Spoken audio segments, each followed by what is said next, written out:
Students, हमने पिछले lecture में एवोगैड्रोस लॉ को दाब के व्यंजक से वेरीफाई करने का हम प्रयास कर रहे थे।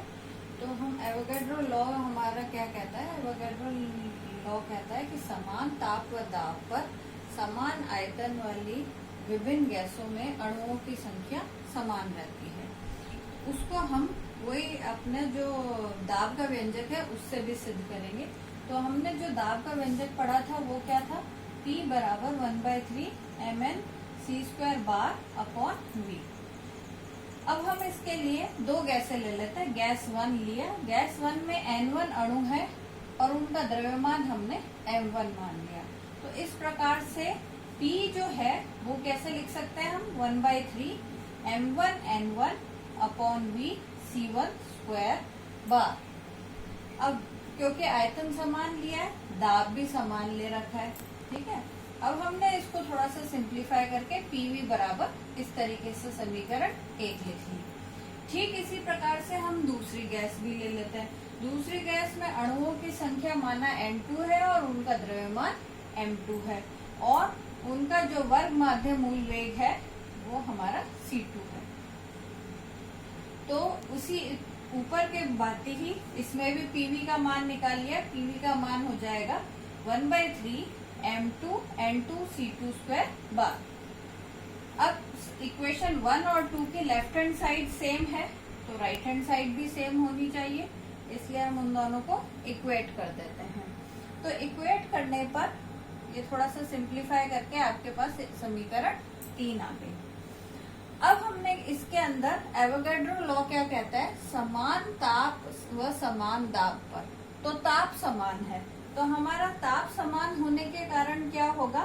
प्रथम गैस के अणुओं की जो गतिज ऊर्जा है वो दूसरे जो गैस है उसके अणुओं की गतिज ऊर्जा के बराबर होनी चाहिए। क्यों होनी चाहिए? क्योंकि टेम्परेचर सेम है तो काइनेटिक एनर्जी भी सेम होगी, वो उसके डायरेक्टली प्रोपोर्शनल होती है। तो हम half M1 C1² bar is equals to half M2 C2² bar लिख सकते हैं। इसको समीकरण 4 लिख लेते हैं। अब समीकरण 3 और 4 को अगर हम तुलना करें तो हमारे पास क्या आ जाता है? N1 बराबर N2 जो कि एवोगैड्रो लॉ है, यानी समान ताप और दाब पे समान आयतन वाली विभिन्न गैसों में अणुओं की संख्या सदैव समान रहती है। अब इसके बाद हम दूसरी चीज करते हैं, वो है गतिक प्रतिरूप से ताप की व्याख्या, काइनेटिक इंटरप्रिटेशन ऑफ टेम्परेचर। अब हम इस जो आपने दाब का व्यंजक निकाला है उसकी सहायता से ताप की व्याख्या भी हम कर सकते हैं। ताप की व्याख्या क्या कहती है? ताप ये मतलब जो इसकी हमने अभी तक यूज करा है वो क्या कहा है कि गतिज ऊर्जा जो है वो ताप के समानुपाती होती है। E is directly proportional to T। तो हम उसी को यूज करते हुए गतिज ऊर्जा का मान निकालेंगे। तो हम वहीं से प्रारंभ करते हैं। दाब का व्यंजक वही 1/3 mn अपॉन V C² बार ले लिया। इसको थोड़ा सा सिंप्लीफाई करा और हमने 2 से ऊपर नीचे गुणा कर दिया और n हाफ M C² बार को एक साथ ले लिया। अब ये हाफ M C² बार क्या हो जाएगा? हमारी गतिज ऊर्जा हो जाएगी, जो कि हमने पहले भी काम में ले रखा है। उसमें हमने क्या ले रखा है? गतिज ऊर्जा E बराबर अल्फा T, यानी इसके समानुपाती होती है। अल्फा एक नियतांक है, तो इस मान को यहाँ पर रख देते हैं। तो PV बराबर आपके पास क्या आ जाता है? 2/3 n अल्फा T। T को इधर लिया है तो ये बाकी का जो सारा मान है वो एक स्थिरांक है, कांस्टेंट हो जाता है। अब ये जो कांस्टेंट है 2/3 n अल्फा, ये हमारा R के बराबर होता है। वास्तव में R जो है उसके अंदर n की जगह एवोगैड्रो नंबर आता है, यानी कैपिटल N आता है। तो अगर हम देखें तो R क्या है? R है हमारा गैस कांस्टेंट, यूनिवर्सल गैस नियतांक। तो R जो है उस ये 2/3 n अल्फा की जगह हम R लिख सकते हैं। उससे हम अल्फा का मान निकाल सकते हैं। अल्फा का मान क्या होगा? अल्फा का मान होगा 3/2 R/n। अगर हम इस समीकरण में जो ऊपर हमने सॉल्व की है PV/T बराबर कांस्टेंट, इसकी जगह अगर हम R रखते हैं तो हमारे पास क्या आ जाता है, हमारे पास आ जाता है PV बराबर RT, जो कि हमारी आइडियल गैस इक्वेशन है, आदर्श गैस की समीकरण है। तो इसका मतलब जो आपने थ्योरी यहाँ पर अप्लाई करी है वो हमारी सही है, क्योंकि आदर्श गैस समीकरण आपको प्राप्त होती है। अब इसको हम वास्तविक रूप में लेकर आते हैं, जो इसका एग्जैक्ट मान है वो एवोगैड्रो नंबर से निकलेगा। तो अल्फा हमने निकाल लिया 3/2 R/n, 3/2 R/n। अब R/n ये हमारा R हो गया गैस नियतांक और n हो गई एवोगैड्रो नंबर। ये दोनों मिलकर हमेशा बोल्ट्जमैन संख्या के बराबर होता है। This is equal to Boltzmann number constant. तो ये हो गया हमारा k के बराबर। इसकी जगह हम k लिख लेते हैं। अब हमारे को मालूम है E जो है, हम शुरुआत से इसके अंदर क्या यूज करते आए हैं, E जो है वो अल्फा T के डायरेक्टली प्रोपोर्शनल, E जो है वो T के डायरेक्टली प्रोपोर्शनल है और एक कांस्टेंट से मल्टीप्लाई करते हैं जो कि अल्फा है। हमने ऊपर अल्फा का मान निकाल लिया, वो अल्फा का मान हम यहाँ रखते हैं तो हमें क्या मिलता है 3/2 kT, जो कि हमारी स्थानांतरीय गतिज ऊर्जा की समीकरण है और वास्तव में अणुगति सिद्धांत में यही हमें प्राप्त होती है। तो इस प्रकार से हम इस फॉर्मूले से टेम्परेचर ताप की गतिज प्रतिरूप की व्याख्या भी कर सकते हैं। इसके बाद हम जो नेक्स्ट नियम है वो हम सिद्ध करेंगे डाल्टन का आंशिक दाब का नियम, Dalton's law of partial pressure. अब Dalton law of partial pressure क्या कहता है, Dalton law of partial pressure के अनुसार यदि किसी बर्तन में या पात्र में विभिन्न प्रकार की गैसें जो केमिकली रिएक्ट नहीं करती भरी हुई है और प्रत्येक गैस का दाब P1, P2, P3, P4 है, तो अगर इंडिविजुअल गैस अगर भरी हुई है तो उसका मतलब जैसे मान लो एक गैस भरी तो उसका दाब P1 है, अगर उस गैस को निकाल के उसी पात्र में दूसरी गैस भरी तो उसका दाब P2 है। इस प्रकार से अगर सभी गैसों का दाब P1, P2, P3 है अकेले अकेले, अगर उन सबको मिक्स करके उसी पात्र में डाल दिया जाए तो उस बर्तन पर जो गैसों द्वारा लगाया गया कुल दाब जो है वो हमेशा P1 plus P2 plus P3 के बराबर होता है। हम इस नियम को भी ये जो P का जो हमने व्यंजक निकाला है उससे सिद्ध कर सकते हैं। कैसे करेंगे चलिए देखते हैं।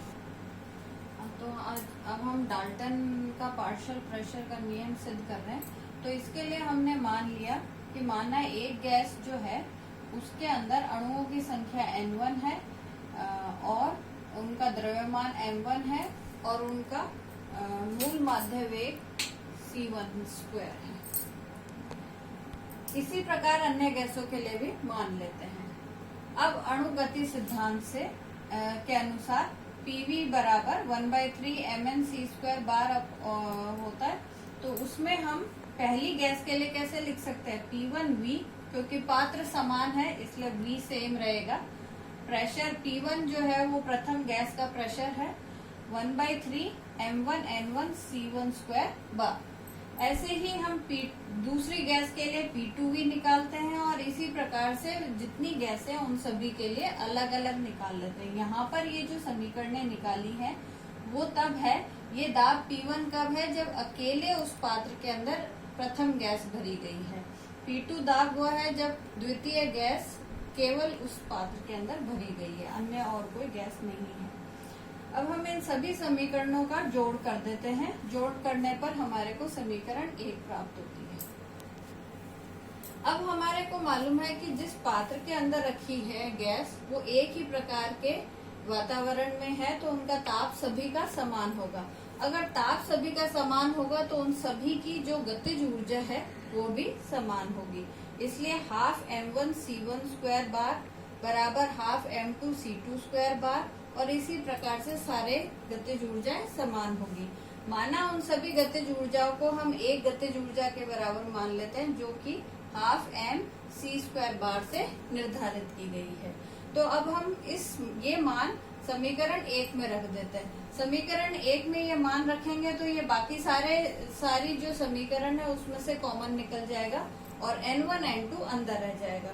तो कुछ समीकरण 2 के प्रकार से बन जाता है। इधर आ गया P1 plus P2 V 1/3 mc² बार और ब्रैकेट के अंदर n1 plus n2 plus n3 जितनी भी गैसें मौजूद है। अब हमने क्या करा, अब ये जो जितनी गैसें हमने अलग अलग स्टडी करी है, अब हमने उन सभी गैसों को एक साथ उसी पात्र में डाल दिया और माना उस वक्त जो गैस द्वारा लगाया गया दाब है वो P के बराबर है। तो P जो है उस वक्त किसके बराबर होगा, 1/3 mc², क्योंकि ताप सबका सारी गैसों का समान होगा इसलिए ये सेम रहेगा, c² बार अपॉन V। लेकिन अणुओं की संख्या सभी में अलग अलग है तो n1 plus n2 plus n3 के बराबर हो जाएगा। अब अगर हम समीकरण 2 और 3 की तुलना करें तो राइट हैंड साइड दोनों की बराबर है इसलिए लेफ्ट हैंड साइड भी बराबर होगी। अतः P जो है वो किसके बराबर होगा, P1 plus P2 plus P3।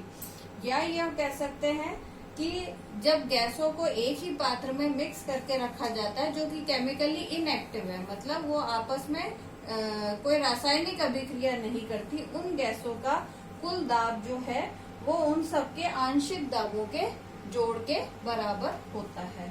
यही डाल्टन का नियम है। अब इसके अंदर हम एक लास्ट लॉ और वेरीफाई कर लेते हैं, वो है ग्राम्स का विसरण का नियम, ग्राम्स लॉ ऑफ डिफ्यूजन। अब ग्राम्स लॉ ऑफ डिफ्यूजन क्या कहता है कि गैस के विसरण की दर, रेट ऑफ डिफ्यूजन, वो सदैव घनत्व के स्क्वायर रूट के इनवर्सली प्रोपोर्शनल होती है, यानी व्युत्क्रमानुपाती होती है, घनत्व के अंडर रूट के व्युत्क्रमानुपाती होती है। इसको भी हम सिद्ध कर सकते हैं, वही हम अणुगति सिद्धांत का वही दाब का व्यंजक लेते हैं। अब दाब के व्यंजक में हमने पूर्व में भी पढ़ा था m इंटू n, क्योंकि n अणुओं की संख्या और m प्रत्येक अणु का द्रव्यमान है, इसको हम कुल गैस के द्रव्यमान के बराबर लिख सकते हैं। m अपॉन v को हम घनत्व लिख सकते हैं, तो P बराबर 1/3 रो c² बार के रूप में लिखा जा सकता है। अब इसको हम थोड़ा सा रीमॉडिफाई करें तो c² बार का मान निकलेगा 3p/रो, या अगर दोनों तरफ अंडर रूट ले लें तो कुछ ये रूप आ जाएगा। अब हमारे को c² बार का अंडर रूट, इसको हम कहते हैं वर्ग, रूट मीन स्क्वायर वेलोसिटी। तो रूट मीन स्क्वायर वेलोसिटी को हम डिनोट करते हैं CRMS से, ठीक है। तो वर्ग माध्य मूल वेग, तो ये चीज क्या होती है, ये अंडर रूट c² बार के बराबर होती है। तो CRMS किसके बराबर हो गया, अंडर रूट ऑफ 3p/रो। अब ये हमने क्यों निकाला, अगर हम इसको देखें तो CRMS is inversely proportional to 1/रो, ठीक है ना। लेकिन हमने ये CRMS क्यों निकाला, क्योंकि मैक्सवेल ने सिद्ध किया था कि जो विसरण की दर है वो हमेशा CRMS के समानुपाती होती है। तो CRMS क्योंकि घनत्व के अंडर रूट के व्युत्क्रमानुपाती होती है, इसलिए विसरण की दर भी इस घनत्व के अंडर रूट के व्युत्क्रमानुपाती होगी, और यही ग्राम का नियम है। तो इस प्रकार से हमने दाब का व्यंजक निकाला था, उस नियम से हमने जो मुख्य गैसों के नियम है, आदर्श गैस के नियम है, उन सभी को सिद्ध कर लिया। अब हम इसमें आगे पढ़ेंगे स्वतंत्रता की कोटि, डिग्री ऑफ फ्रीडम। अब हम आगे नियम को सिद्ध करने के बाद अब हम आगे जो टॉपिक है वो पढ़ेंगे डिग्री ऑफ फ्रीडम, स्वतंत्रता की कोटि। स्वतंत्रता की कोटि हम कहते हैं कि कोई भी जो गैस है उसके अंदर जो अणु है वो जितनी दिशाओं में स्वतंत्रता पूर्वक गति कर सकते हैं उसको उस अणु की स्वतंत्रता की कोटि कहा जाता है। अब स्वतंत्रता की कोटि को हम F से प्रदर्शित करते हैं। इसका एक आसान सा फॉर्मूला भी है जो इस प्रकार से दिया जाता है, F बराबर 3n माइनस k, जहाँ F हमारी स्वतंत्रता की कोटि यानी डिग्री ऑफ फ्रीडम है, n जो है वो उस गैस के अणु के अंदर परमाणुओं की संख्या को प्रदर्शित करता है। K जो है वो उस गैस के अणुओं के मध्य जो बंध है, जो परमाणुओं के मध्य जो बंध है, उन बंधों की संख्या को व्यक्त करता है। तो ये फॉर्मूला है F बराबर 3n-K। इस आधार पर अगर हम एक परमाणुविक गैस ले तो एक परमाणुविक गैस के अंदर एक ही परमाणु होगा, तो n जो है वो 1 हो जाएगा। क्योंकि एक अकेला ही परमाणु है, कोई बंध नहीं होगा, तो K बराबर 0। इससे कैलकुलेट करने पर F का मान 3 आता है। यानी एक परमाणुविक गैस के अंदर 3 स्वतंत्रता की कोटि है। और ये हमें पता ही है, एक अकेला अगर परमाणु है तो वो तीनों दिशाओं में स्वतंत्रता पूर्वक गति कर सकता है।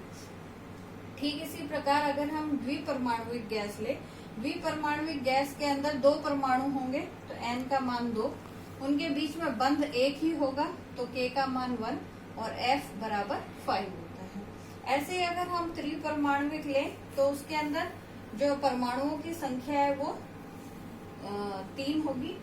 बंधों की संख्या उसके अंदर 2 प्रकार से अरेंजमेंट हो सकता है, या तो इस तरीके से हो, एक दूसरे से कनेक्टेड हो तो ऐसे में 2 ही बंध होंगे।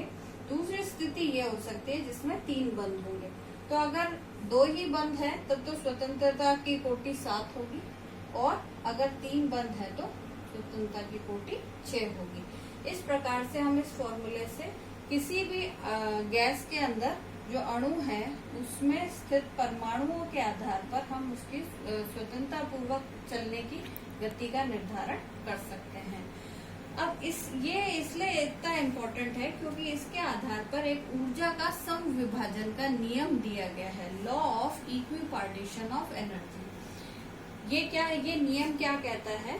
इसके अनुसार किसी गतिक निकाय की समस्त गतिज ऊर्जा, मतलब कोई भी अगर कोई निकाय है जो कि चलायमान है, गतिक में है, गतिक अवस्था में है, तो उसकी समस्त गतिज ऊर्जा, अब ये निकाय कैसा है, बहुत सारे कणों से मिलकर बना हुआ है, तो उसकी जो टोटल काइनेटिक एनर्जी है वो उसकी सभी स्वतंत्रता की कोटि में समान रूप से वितरित होती है। यानी उस गैस के अंदर जितनी स्वतंत्रता की कोटि होगी वो जो टोटल काइनेटिक एनर्जी है वो उन सभी स्वतंत्रता की कोटि में बराबर बराबर रूप से वितरित होगी। तो हम इसको कैसे डिफाइन कर सकते हैं? According to this law, in a dynamic system which is made up of many particles, the total kinetic energy is distributed equally among all degrees of freedom. This is law of equipartition of energy. ये जो नियम है ये नियम Maxwell ने दिया था, और मैक्सवेल ने ये जो नियम दिया था ये स्थानांतरीय गतिज ऊर्जा के लिए दिया था, ट्रांसलेशनल काइनेटिक एनर्जी के लिए ही दिया था।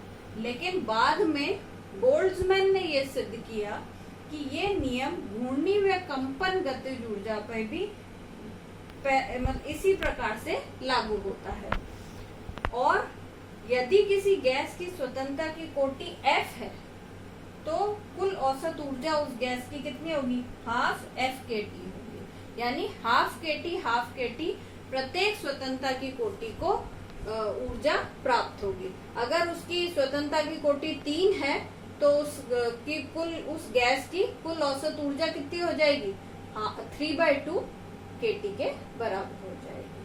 अब हम इसमें आगे पढ़ेंगे विशिष्ट ऊष्मा, गैसों की विशिष्ट ऊष्मा, उसके बारे में अध्ययन करेंगे।